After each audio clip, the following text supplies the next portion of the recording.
Hoy vamos a adentrarnos en un pasaje que en lo particular a mí me emociona por varias razones. Y una de ellas es que es profundamente confrontador, pero también confortador. El mensaje de hoy puede considerarse como una continuación del mensaje de la semana pasada, antes de que volvamos a la carta a los Hebreos la próxima semana. Espero que si no tuviste la oportunidad de asistir, lo hayas podido escuchar en el mensaje que les mandé a todos, ¿verdad? Porque ahí está el audio. Me gustaría, aunque vamos a estar grabando los sermones ya y a lo mejor compartirlos en vivo, que no es una prioridad, ¿verdad? Ya lo estuve pensando. Me gustaría que no hicieran como que esa conchita de decir, no pasa nada. Pues que al cabo lo van a transmitir, que al cabo puedo escuchar, porque la prioridad es que estemos aquí, ¿verdad? Entonces posiblemente lo subamos allá dentro de un mes, ¿verdad? Entonces no hagan confianza de eso. Entonces, dicho esto, vamos a ir a un pasaje que no sé si algunos de ustedes incluso hayan leído este libro. Es uno de esos libritos pequeños que es un poco difícil de encontrar y es Ageo. Sí, el libro de Ageo. Y vamos a estar leyendo el capítulo 1. El libro de Ageo, aunque es un libro muy corto, está plagado de una enseñanza muy clara que nos desafía primero a revisar nuestras prioridades a la luz de lo que el Señor ha revelado en su palabra. Entonces, así que quiero preguntarte antes de continuar esto. ¿Tú estás poniendo a Dios realmente en el primer lugar? ¿O hemos permitido que cosas, situaciones, personas ocupen el lugar que le corresponde a Dios en nuestro corazón? Vamos a ver hoy cómo Dios confronta a su pueblo que había puesto otras prioridades antes que Él. Y al hacerlo, lo que hace Dios es que invita a su pueblo a considerar esas prioridades, a ordenarlas, y luego Él hace algo fantástico, que es lo que vamos a ver hoy.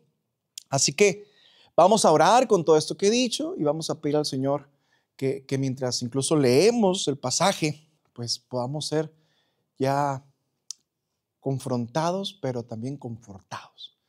Señor, muchas gracias, porque en tu voluntad nos has permitido que iniciemos un año escuchando de tu palabra, considerando quién eres tú y lo que tú pides de nosotros.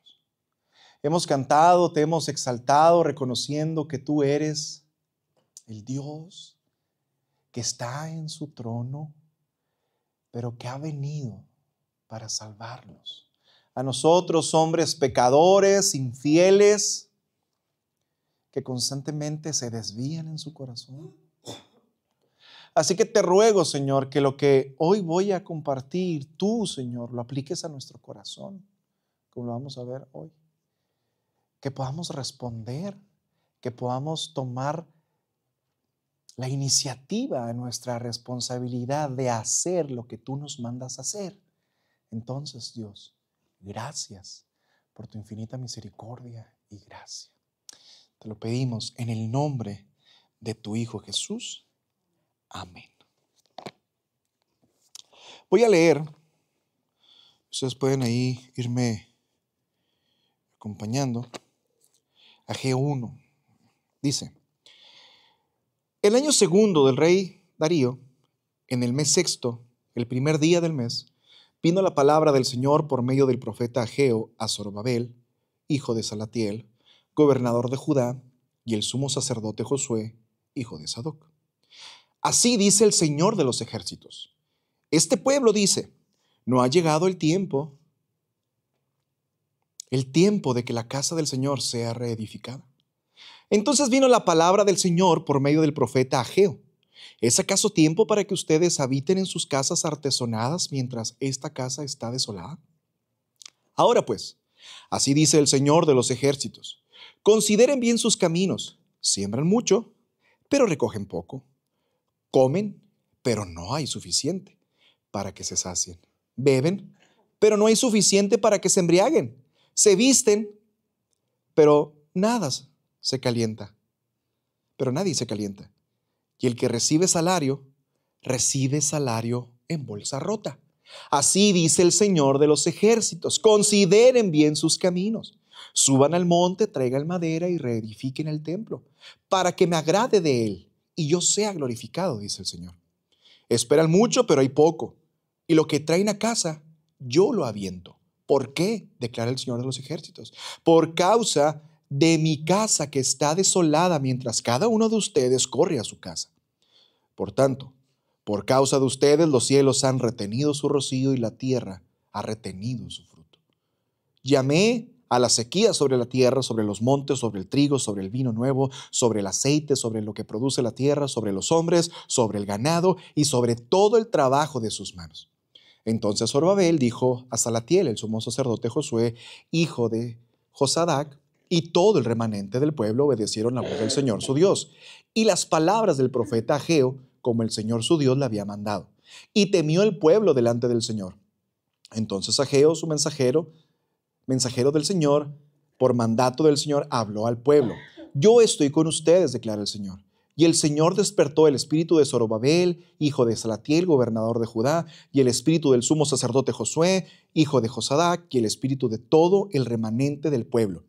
Así que vinieron y comenzaron la obra en la casa del Señor de los ejércitos, su Dios, el día 24 del mes sexto, en el año segundo del rey Darío.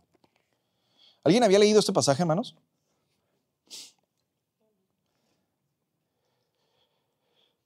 Lo primero que este pasaje nos enseña, tengo que decir que este pasaje es muy predicado. Y es muy predicado de una manera, considero, que tengo que evidenciar errónea. Y ustedes lo van a ver ahorita. Entonces vamos al primer encabezado, que tiene que ver con que Dios llama a un pueblo que tiene prioridades desordenadas. Este pueblo tenía prioridades desordenadas. El libro de Ageo, como dije al inicio, es uno de esos libros que muchas veces batallamos en encontrar. Es uno de los profetas menores y el tiempo de su escritura es después de que regresaron del exilio. O sea, recordemos que los judíos acaban de regresar a la tierra después de pasar 70 años en esclavitud bajo el imperio neobabilónico. Esdras nos dice algunos detalles. Dice que comenzaron a reconstruir el templo. Mira lo que dice Esdras 2, para un contexto interesante. Cuando vinieron a la casa del Señor que estaba en Jerusalén, ¿hicieron qué? Ofrendas voluntarias para la casa de Dios, para reedificarla en su sitio. Hermanos, lo que menos va a pedir hoy es ofrendas. No, así que no van a empezar a relacionar eso con eso. De lo que menos habla este pasaje es de dinero. Van a ver ahorita. Entonces, fíjate lo que dice Esdras 3:3. Colocaron el altar firme sobre su base porque tenían miedo de la gente de la región, que ofrecieron sobre él holocaustos al Señor. Cuando nosotros vemos que ellos estaban, recuerden, ellos estaban ya, tenían un templo construido, que era el templo de Salomón. Hubo una serie de reyes desobedientes, el pueblo fue desobediente, Dios condena al pueblo, dice, ¿saben qué? Ustedes van a salir de su nación, la tierra prometida a la cual llegaron y donde tienen edificado el templo y todo, van a salir y luego van a ser llevados como esclavos, fueron llevados como esclavos a Babilonia, pero luego por el profeta Jeremías, Dios habla y les dice que los va a regresar. En el tiempo que había dicho Jeremías, entonces Dios los vuelve a sacar, los vuelve a llevar a la tierra prometida, ¿verdad? Donde era su nación, donde estaba el templo, pero todo estaba destruido. Entonces, cuando vemos aquí, ellos llegaron bien contentos, ellos decían, no, todo va a estar bien chido, y empezamos, juntaron dinero, juntaron ofrendas, comenzaron a construir el templo. Parece que todo iba bien. Y es que es importante porque me llama la atención, dice que dieron dinero a los albañiles, a los carpinteros, junto con comida, bebida y todo lo necesario para edificar y traer los materiales desde otras regiones, porque recordemos que esas regiones estaban destruidas por muchas causas. Entonces, en el segundo año de su regreso, un hombre que es llamado Zorobabel, junto con otros miembros de su familia, comenzaron la obra de la construcción. Ahora, aunque ya se habían puesto los cimientos del templo que había sido destruido cuando habían sido llevados cautivos y habían pasado 70 años y habían regresado ya a la tierra, algo andaba mal. Mira lo que dice Esdras 3, 12 y 13. Muchos de los sacerdotes, levitas y jefes de familia, ancianos que habían visto la primera casa, o sea, el primer templo, el templo que construyó Salomón, al ver cómo echaban los cimientos de esta casa, lloraban en alta voz, mientras muchos otros daban grandes gritos de alegría. No se podía distinguir el clamor de los gritos de alegría de las voces de llanto, porque clamaba el pueblo con gran júbilo y el ruido se oía desde lejos. Ellos habían comenzado ya esta obra, pero esta obra nunca se terminó. Entonces, como hubo una pausa ahí, Dios levanta a un hombre, que es Ageo, y nos dice cuál fue la causa de que el templo nunca se terminó. Dice que aquí ya no había oposición como lo hubo en Esdras, en Nehemías, que venían otros enemigos a tratar de ahí de impedir que esto se construyera. Esta vez la razón era otra. La razón era el pecado. El pecado era la causa de que la reedificación de la casa del Señor quedara sin terminar. Es por eso, como este libro habla mucho de dinero, yo creo que será un buen momento, ¿verdad? Que es un buen momento cuando muchos quieren juntar dinero y a ver, quieren un costalito de cemento porque vamos a construir una iglesia más grande, ¿verdad? Yo creo que la mayoría de nosotros lo hemos escuchado de esta manera. Pero no es, insisto, no es lo que este pasaje habla. Fíjate lo que el verso 1 nos dice, porque el verso 1 nos sitúa en una fecha particular. Nos dice que Dios habló por medio del profeta Ageo a Zorobabel. Ahí viene la fecha. Pero mira lo que dice el versículo 2. Así dice el Señor de los ejércitos. Este pueblo dice, no ha llegado el tiempo de que la casa del Señor sea reedificada. En este verso, lo primero que Dios está haciendo es que está exponiendo lo que el pueblo pensaba. Ellos decían, ¿sabes qué? No es tiempo de construir la casa del Señor. Tenemos otras prioridades. Ellos comenzaron a construir otras cosas. Fíjate lo que dice el versículo 3. En el versículo 2, Dios les dice qué era lo que ellos estaban pensando, cuál era su pensamiento. Versículo 3. Entonces vino la palabra del Señor por medio del profeta Ageo. Como ellos pensaban que no era el tiempo, Dios habla por medio de Ageo. ¿Es acaso tiempo para que ustedes habiten en sus casas artesonadas, mientras esta casa está desolada? Ahora pues, así dice el Señor de los ejércitos, consideren bien sus caminos. Esta palabra, consideren bien sus caminos, la vemos 2 veces en este pasaje. Ahora, lo que está diciendo el Señor es que revisen sus prioridades. Ellos tenían una prioridad diferente a la prioridad que Dios quería que tuvieran en ese tiempo. La prioridad del pueblo eran sus casas. La pregunta que puede venir a nuestra mente es, ¿por qué tanta importancia en la construcción de la casa de Dios, del templo? Bueno, vamos a recordar un poco esto. Para los creyentes del Antiguo Testamento, el templo era el lugar donde Dios había decidido morar de una manera especial.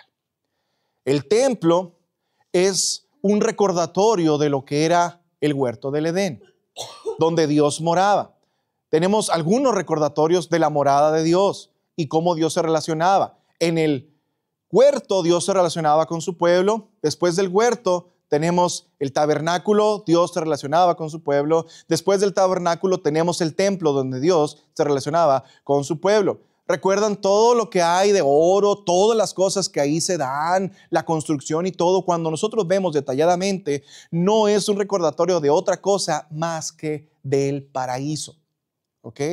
Del paraíso de Dios, del huerto, del Edén. Es por eso que en Apocalipsis nosotros vemos que dice que ya no habrá más templo, porque Dios morará con los hombres. Prácticamente ahora ahí ya no habrá más templos, sino que el templo será la misma creación donde Dios morará con los creyentes sin restricción. Pero a causa del pecado, Dios comenzó a relacionarse con el hombre de maneras especiales. En este caso fue el tabernáculo y el templo.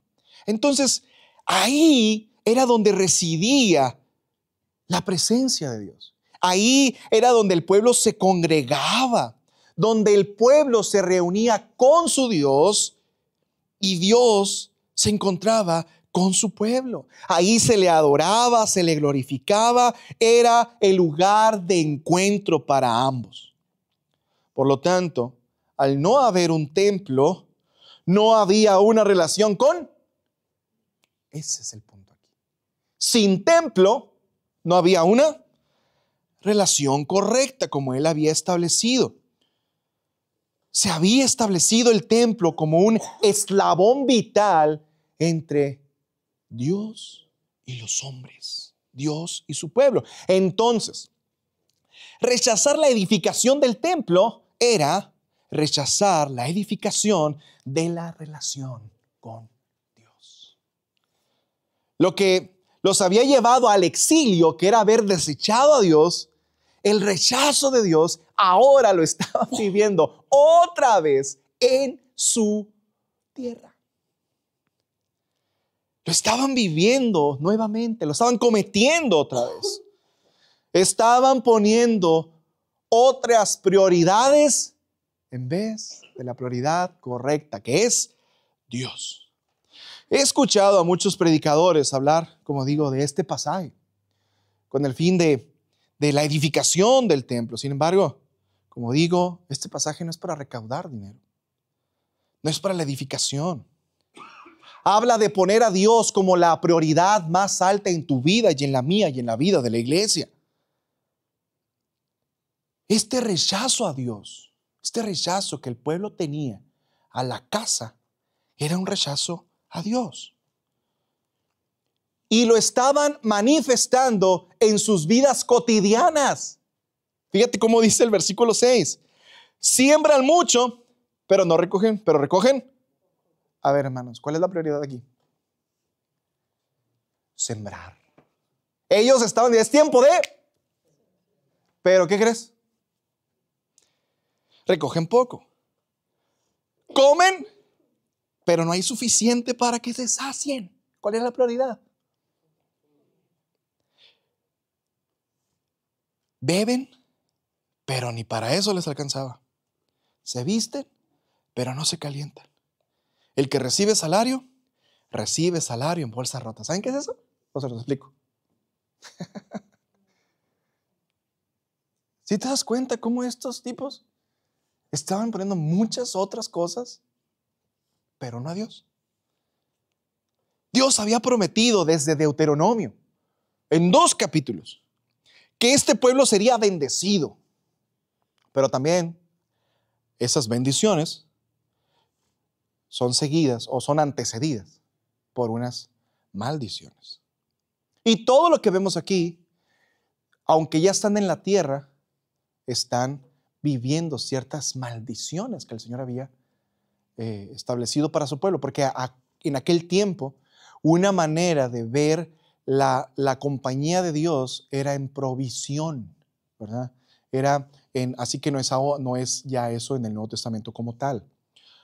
Era un sello característico de una nación próspera que su Dios estaba con ellos. Eso lo consideraban todas las naciones y por eso decían, como yo estoy y mi nación está bien, entonces mi Dios es poderoso, mi Dios y tu Dios, pues ahí se andan dando un tiro, ¿verdad? Entonces por eso constantemente Moisés le recuerda a Dios qué van a decir las otras naciones, qué van a decir de nuestro Dios. Entonces eso era como Dios obró en el Antiguo Testamento. Entonces tenemos 2 capítulos que la cumbre de esas maldiciones eran ser sacados de la tierra. Ya los había cumplido Dios, ya los había regresado, pero ellos seguían sin tener una relación correcta con Dios. Estaban en su tierra, habían regresado, pero su corazón no había regresado al lugar correcto, que era con Dios. Creo que esto es sumamente importante. Debo parar aquí y hacer una reflexión. Hermano, nuestro pecado es lo que nos excluyó de la gloria de Dios. Nuestro pecado es lo que nos lleva a elegir a Dios, a poner otras prioridades antes que Dios. Esto nos hizo merecedores del castigo eterno, merecedores de la condenación eterna. Sin embargo, a pesar de ser merecedores de la condenación eterna, del juicio eterno, Dios envió a su Hijo para que nosotros podamos ser perdonados y entonces para que nuestra relación con Él fuera restaurada. Ahora, hermanos, nosotros podemos estar cometiendo el error de pensar, de afirmar incluso que estamos en Cristo, que hemos sido perdonados, como este pueblo había regresado a la tierra prometida. Que ahora nuestra relación está bien porque estamos en una iglesia. Ellos pensaban que su relación estaba bien porque estaban de regreso en la tierra prometida. Pero a pesar de estar donde estaban cometiendo lo mismo que los había llevado fuera de esa tierra. Aunque nosotros estemos aquí un domingo escuchando del Evangelio y que tú afirmes que eres cristiano, puedes estar cometiendo las mismas cosas que llevan a la gente al infierno. ¿Sí te estás dando cuenta de lo que estoy diciendo? Puede ser que tú, por tener la posición que tienes, por tener el lugar que tienes, el conocimiento que tienes, puedas jactarte de que ya estás en tu tierra prometida, pero donde tu corazón no está, porque está en otras cosas. Así tú y yo entonces podemos estar aquí cometiendo lo mismo que lleva a la gente al infierno, lo mismo que llevó a la nación a ser expulsada de la tierra que Dios les había prometido. Estamos en la iglesia cometiendo el pecado por el cual Cristo tuvo que venir a morir. Pero decimos que somos cristianos. Me llama la atención porque el pasaje dice que siembran mucho, pero recogen poco. No hay suficiente para que se sacien cuando comen. Hermano, ¿sabes? Que cuando nosotros no estamos satisfechos en Cristo, en realidad nada afuera nos satisface. Cuando tú y yo no estamos satisfechos en Cristo, nada nos satisface. Por lo tanto, al no tener una satisfacción total, plena en Cristo, tú vas a pensar que necesitas trabajar más para sentirte dichoso. Como tu satisfacción es en Cristo, entonces vamos a comer más hasta saciarnos. Todas las prioridades que tenemos aquí eran en un sentido busca de la prioridad de este pueblo. Busca de la plenitud. Cuando nosotros no estamos satisfechos en Cristo, entonces nada nos satisface verdaderamente afuera. Por eso hay gente que se dedica mucho a su trabajo, muchos que se dedican a una pareja, muchos que se dedican a cierta cosa, y cada quien ponga la cosa que quiera. Así que ellos reedificaban un templo porque moraba Dios ahí. Así comenzaron. Eso fue lo que sucedió desde el Antiguo Testamento. Pero ¿qué crees? Nosotros no edificamos una iglesia, hermano. Nosotros no edificamos un templo. Ahora Dios ha venido en Jesús. Él es el lugar donde Dios ha morado mejor que en cualquier templo. Dios moró en Cristo perfectamente. Él vino a relacionarse con nosotros siendo como uno de nosotros.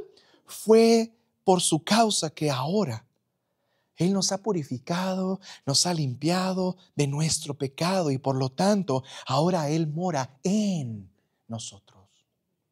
Su Espíritu Santo mora en nosotros. Él dijo, les conviene que yo me vaya, porque cuando yo me vaya les enviaré al Consolador, a un mismo Consolador, uno igual que Él, no para que esté como alguien externo a nosotros, sino como alguien que está interno en nosotros. Así que nosotros no invertimos en la edificación de un templo externo. Nosotros invertimos en la edificación interna de una comunión con Él. Insisto, nosotros ya no invertimos en una edificación externa, sino en una interna por medio de una comunión con Él. Esto quiere decir que nosotros corremos el riesgo de tener prioridades por encima de la prioridad de tener comunión con Dios. Quizá tú, igual que este pueblo, ha llegado a la conclusión en su corazón que no es tiempo de edificar casa al Señor, sino de edificar otras cosas.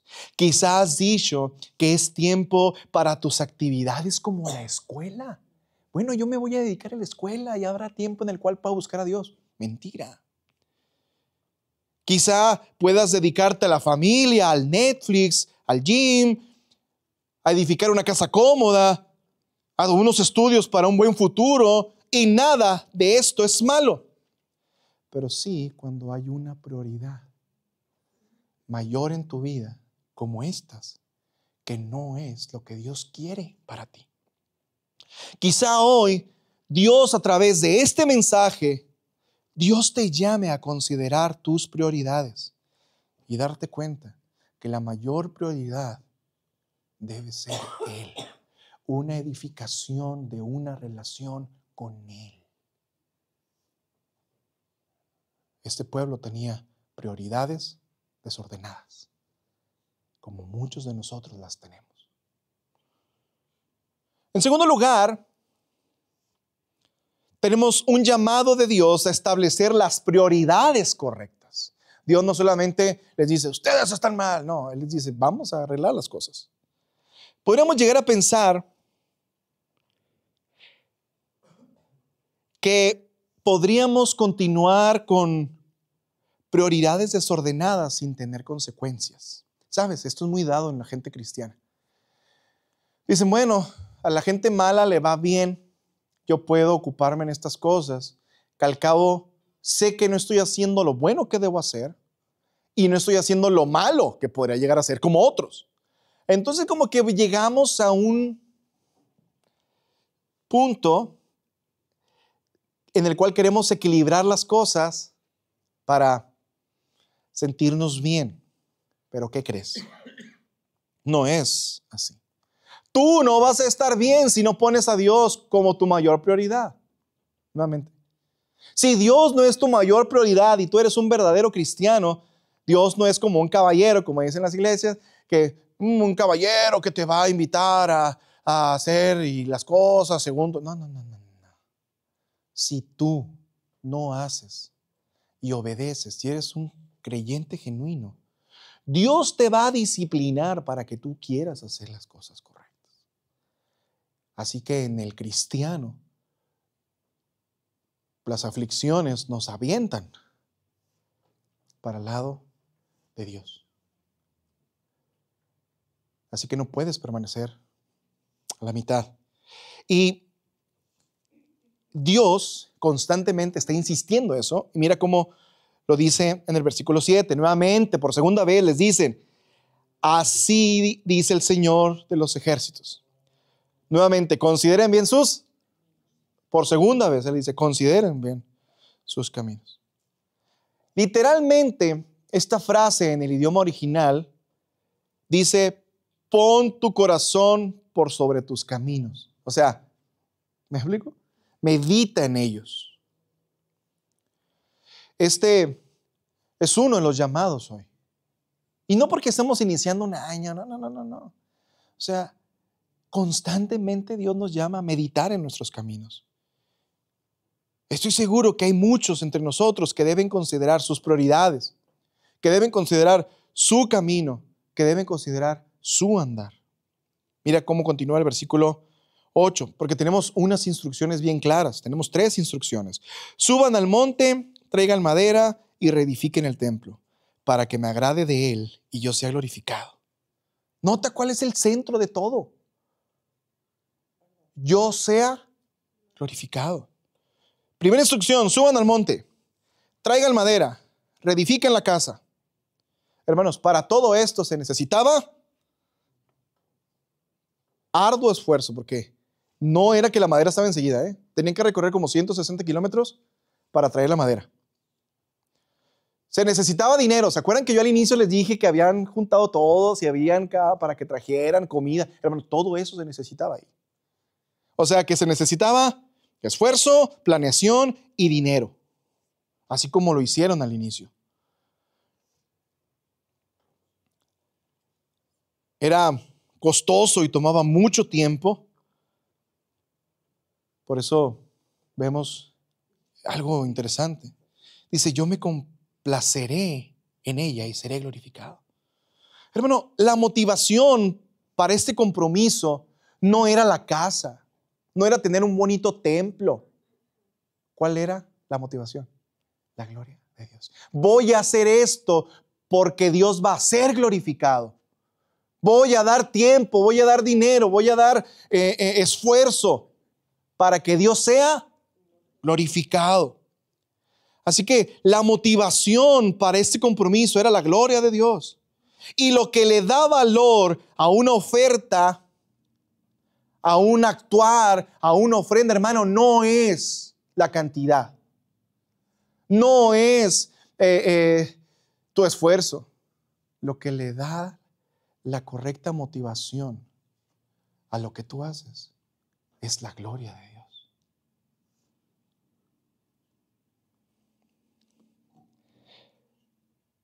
Hermano,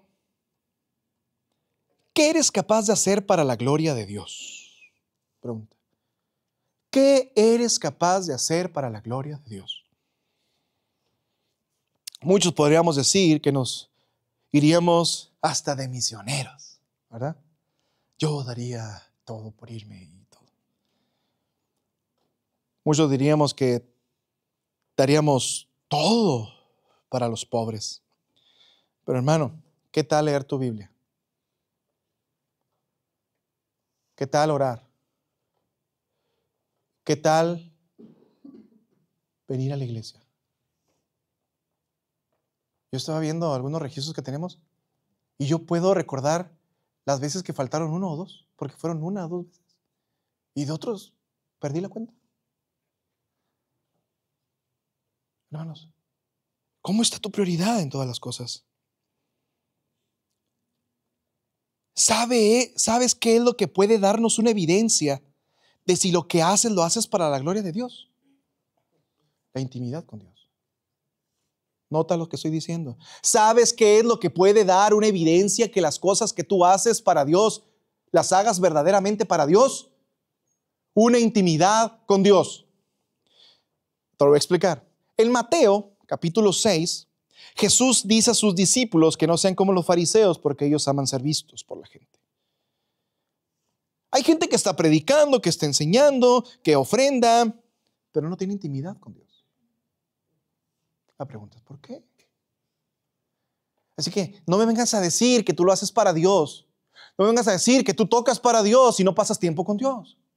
Porque entonces eres como esos hipocritillos de los fariseos que aman ser vistos por la gente y que llega y acomoda y que toca y que le gusta andar ahí, ¿verdad? No por Dios, sino para ser visto. para deleitarte tú, pero no para la gloria de Dios. Tu principal responsabilidad, tu principal deber, tu principal ocupación debe ser edificar tu relación con Dios. Y cuando lo hagas, haz lo que quieras. A pesar de toda la maldad, Dios evidencia que lo que estaba mal era su corazón. Pero ¿sabes cómo lo evidencia? Externamente. Para que vieran las evidencias de que algo andaba mal. Mira lo que dice nuevamente, versículo 9. Esperan mucho, o sea, repite eso. ¿Por qué? Porque ellos no esperaban de Dios, no confiaban en la provisión de Dios, no amaban a Dios, ellos amaban otras cosas. Y les dice, esperan mucho, pero hay poco. Lo que traen a casa, nota eso, yo lo aviento. Es como si tú te esforzaras la semana, te levantaras temprano, fueras a trabajar para llegar a la semana y que dijeras, no me acaba la panada. Bueno, ¿sabes quién es el culpable de esto aquí? Dios. Dios se encargaba de que no les alcanzara. Fíjate lo que dice. Yo lo aviento. ¿Por qué? Declara el Señor de los ejércitos. Por causa de mi casa que está desolada, mientras cada uno de ustedes corre a su casa. Ahora, nuevamente, el enfoque de la casa es, o sea, se están olvidando de mi comunión con ustedes. Ustedes quieren lo que solamente yo les puedo dar de otras cosas. Lo esperan. Esperan que la comida los sacie. Esperan que el trabajo les dé lo necesario. Esperan que... Y Dios dice no. Estos tenían escasez. Y Dios era el que estaba detrás de todo eso. Todo porque lo estaban despreciando a Él. Mira el versículo 10. Por tanto, por causa de ustedes, los cielos han retenido su rocío y la tierra ha retenido su fruto.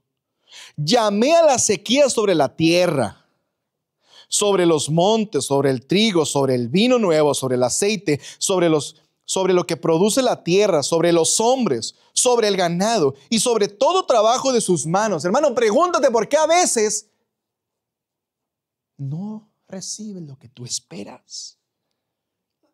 Por eso el Señor les dice, considera tus caminos. Medita en tus caminos, porque seguramente si tú eres humilde y contemplas la gloria de Dios y meditas en tus caminos, te vas a dar cuenta de cuál es el error. ¿De dónde está el pecado ahí? Lo que está diciendo Dios aquí, lo que está hablando por medio del profeta es muy claro. Cuanto más trabajes para ti, vas a tener menos. Cuanto más ames, trabajes y tu prioridad sea el Señor, más tendrás. Así que, hermano, así dice el Señor hoy. Considera tus caminos. Pero luego tenemos un pueblo que responde, ordena y vive según las prioridades correctas. ¿Qué fue lo que hizo este pueblo? Bueno, pues la respuesta más coherente a eso. ¿Cuál es la respuesta más coherente al llamado que Dios hace? Pues obedecer. Si tú consideras, hermano, y antes de ir al siguiente, de explicar esto, si tú consideras que esto es la palabra de Dios, si tú consideras que Dios te está hablando hoy, si tú puedes identificar cosas en tu vida de las que yo estoy diciendo, serías un necio total, un rebelde a Dios, si tú no haces nada.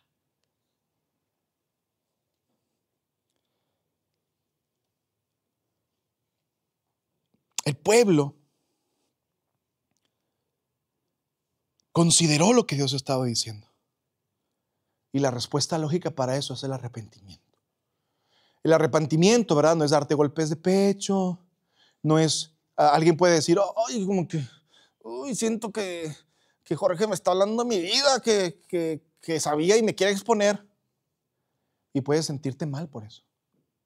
Pero el remordimiento no hace que nadie cambie. El arrepentimiento sí.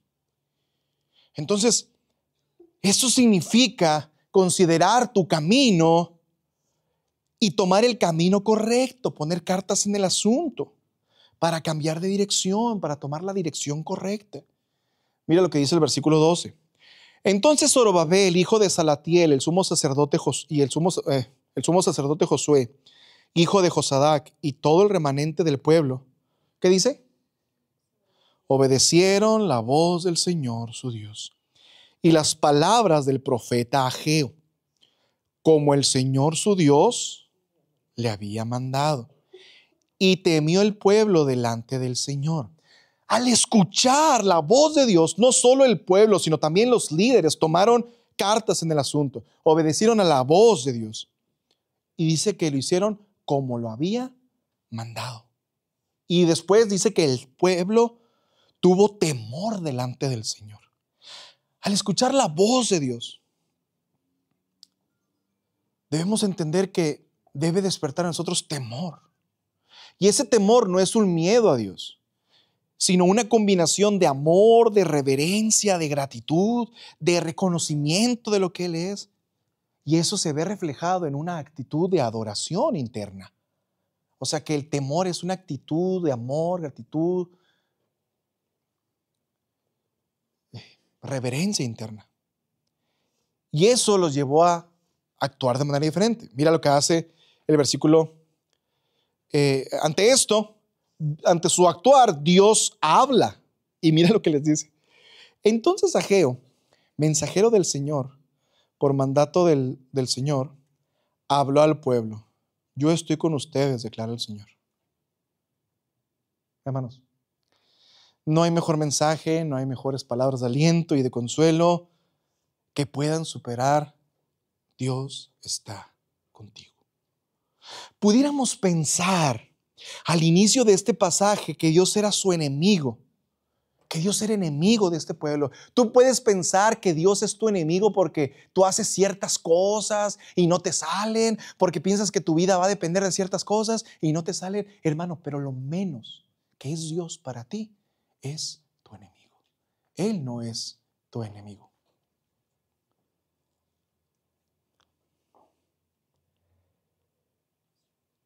Dios está profundamente interesado en ti.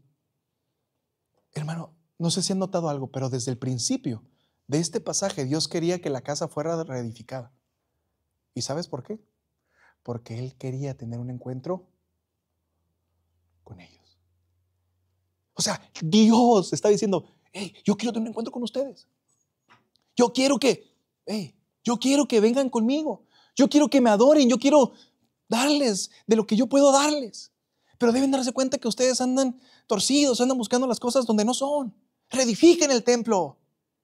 Hermanos, la motivación de la reedificación del templo era el amor de Dios que quería encontrarse con su pueblo. Por eso les decía: tu trabajo no te va a satisfacer, tu trabajo no va a ser suficiente, el dinero no va a ser suficiente, porque el que es suficiente soy yo. Águila. Muchas veces pensamos que lo que sucede entonces es porque Dios está contra nosotros. Pero si no hemos rendido nuestras vidas a Él, si no hemos reconocido la obra de Jesús en nuestro favor y vivimos confiados en Él, debemos darnos cuenta que el asunto del dinero, de tu tiempo, no es un asunto externo, es un asunto del corazón. Dios había permitido que esperaran mucho y recogieran poco, que trajeran mucho a esta casa mientras Él lo esparcía. Él había traído la sequía y la escasez, el trigo, el vino, el aceite y todos los productos de la tierra sobre los animales y sobre todas las actividades del hombre. Todo esto con un fin: llamar la atención del hombre, que el hombre pusiera correctamente sus prioridades. Ahora, nuevamente algo. nosotros, nosotros que creemos y nos aferramos a la soberanía de Dios, y a todos sus atributos. Y a veces hay un error que cometemos. Pensar en que Dios ha determinado todo. Y aunque yo haga lo que haga, no poder ganarle a Dios. Si Dios ha determinado que soy pobre, pues entonces, pues ¿ya qué? No, hermanos. Aquí esto era una causa de Dios. La condición que ellos estaban viviendo era por causa de Dios. Ahora, los que pensamos en decir, bueno, entramos en una especie de relajación y bueno, pues si Dios quiere tenerme pobre, pues que me tenga pobre y cosas así, hermanos. A veces caemos en una especie de determinismo. Sin embargo, Dios es un Dios dinámico, ¿eh? Un Dios que en su soberanía, que en su poder, que en su conocimiento contempla nuestras acciones, contempla nuestras motivaciones y luego Él actúa. Así que es importante considerar que Dios actúa sobre nuestro actuar, que Él es tan sabio y tan amoroso que es capaz de hacerlo sin coartarnos la libertad, ni quitarnos, ¿verdad?, lo que nos hace ser sus criaturas, porque no somos robots.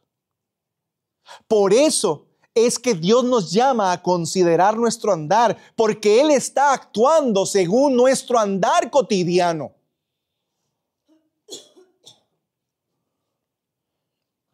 La Biblia constantemente nos dice, acércate a Dios y Él se acercará a ti. Y un ejemplo de eso lo tenemos en el capítulo 4 de Santiago.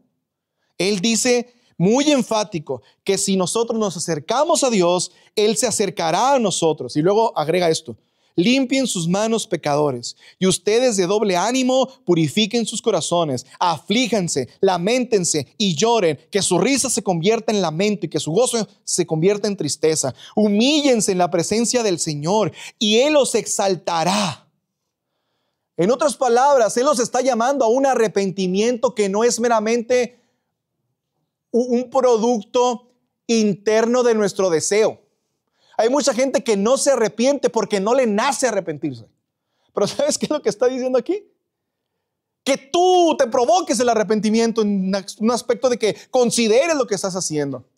Que te duelas por lo que estás haciendo. O sea, ¿alguna vez te has puesto a pensar y decir, no estoy leyendo la Biblia? No siento nada. Pero decir, hey, es que debes de sentir, debes de dolerte, porque no estás leyendo la Biblia. Y tú tener la actitud correcta, tú forzarte a decir, Señor, perdóname porque no estoy teniendo intimidad contigo. Así que aquí Él les llama a ser consciente de la gravedad de sus pecados y a tomar cartas en el asunto, a acercarse a Dios y luego Él se acercará a nosotros. Dios habló, el pueblo actuó. Dios se complació en eso. Y lo más magnífico es que luego Él obró, que les dio, luego de que les dio el mandato, Él reafirmó cierta cosa. La construcción del templo era una obra de ellos, ¿cierto? Sí. Él les había hablado, pero Él estaba dispuesto a contribuir en eso. Es como si Dios hubiera contemplado lo que Él quería de ellos. Él los motiva, ellos responden, pero luego Dios obra para hacerlo de mejor manera. Mira lo que dice. Te lo voy a explicar de esta manera antes de ir a lo que vamos a ver. Imagina que Dios te llama y te dice, pasa tiempo conmigo. Tú dices, bueno, yo voy a tomar mi prioridad como eso. Pero tú, por tu parte, no estás totalmente convencido de eso. Constantemente tú dices, ay, como que Dios me está ahí, dice y dice, y yo no paso comunión y siento ese remordimiento, pero no cambio. Un día tú dices, ¿sabes qué? Está bien, Dios, lo voy a hacer. Pero tú no lo haces muy convencido. Tú simplemente comienzas por obediencia. No estás muy animado, pero comienzas a orar, comienzas a leer, comienzas a ser más comprometido y Dios comienza a obrar en tu corazón, al punto de Dios hacer algo que tú no podías hacer y que incluso no te gustaba hacer, porque Él comienza a obrar en tu corazón. Aunque pensabas que era algo difícil leer la Biblia, cuando tú comienzas parece que algo pasa y comienzas. Lo que se te hacía difícil, cansado, tedioso, de pronto cautiva tu corazón y lo llevas a cabo de una mejor manera. Mira cómo lo dice, qué es lo que sucede aquí, en este pasaje. Mira el versículo 14. Y el Señor despertó el espíritu ¿de qué? Zorobabel, hijo de Salatiel, gobernador de Judá, y el espíritu del sumo sacerdote Josué, hijo de Josadac, y el espíritu de todo el remanente de Israel, del pueblo. Así pues vinieron y comenzaron la obra de la casa del Señor de los ejércitos. ¿Sí te fijas lo que pasó? O sea, ellos dijeron, vamos a darle. Y Dios dijo, vamos a darle. Y empezó a obrar en sus corazones. Hermanos, algo que me llama la atención es que lo que Dios demanda, lo que Él quiere de nosotros, finalmente Él termina obrando para que nosotros podamos hacerlo. Pero no lo hace. Y no estoy hablando de la salvación, no lo hace si primero nosotros no lo hacemos. Tú y yo tenemos una responsabilidad. Tú y yo en nuestra responsabilidad debemos responder. Tú y yo, nuestra responsabilidad, comenzamos a caminar. Y finalmente Dios dice, aquí voy entonces. Y Él comienza a orar. Así que Dios no nos deja solos. No nos llama a hacer la obra por nosotros mismos. Él nos da fuerza para hacer lo que Él quiere que hagamos. Pero nosotros debemos responder con obediencia antes. Debemos darnos cuenta lo que Dios nos llama a hacer. Y una vez considerarlo y entender que no es por solamente nuestra propia fuerza, sino que es con su fuerza y con su poder. Entonces, si piensas que Dios te está llamando a hacer algo que es difícil para ti, tú comienza en obediencia, comienza en fe y espera la obra de Dios en tu corazón. Dios te está llamando a volver a Él. Por lo tanto, ven y vamos a ver qué es lo que hace Dios. No es con tu fuerza. No es con tu propio poder. Es con su fuerza y su poder. Y esto es lo que Él te está llamando. Hermanos, como reflexión final, es importante entender entonces que Ageo nos llama a meditar y reflexionar sobre nuestras preguntas. Las preguntas fundamentales es, ¿qué lugar ocupa Dios en mi vida? ¿Estoy actuando como el pueblo de Israel, poniendo mis prioridades en otras cosas? ¿O estoy buscando al Dios que me da la esperanza? Dios en su gracia nos invita a reordenar nuestras prioridades. Hermano, date cuenta que Dios está llamando a que tú tengas una vida más plena en Él, que tú confíes en Él, que tú dependas de Él. Así que, hermano, yo te animo a que hoy tú consideres tus caminos y te pongas en marcha. Y en fe esperes lo que Dios puede hacer en tu corazón. Esta invitación es muy clara. Considera tu camino. ¿Dónde está tu corazón? ¿Qué es lo que ocupa el lugar de Él en tu vida? Cristo nos llama a ponerlo en el centro, a buscar su gloria por encima de cualquier cosa. Así que te animo en esta semana a tomar tiempo y reflexionar y ser intencional, recordando siempre que somos el templo vivo del Dios viviente. Y si algo tenemos que edificar nosotros todos los días de nuestra vida, es nuestra comunión con Él. al punto de reflejar su gloria, su gracia en todo lo que hacemos. Porque todo lo que hacemos es cuestión de prioridades. ¿Has hecho de Cristo tu mayor prioridad? Entonces que sea evidente en tu vida. Vamos a orar.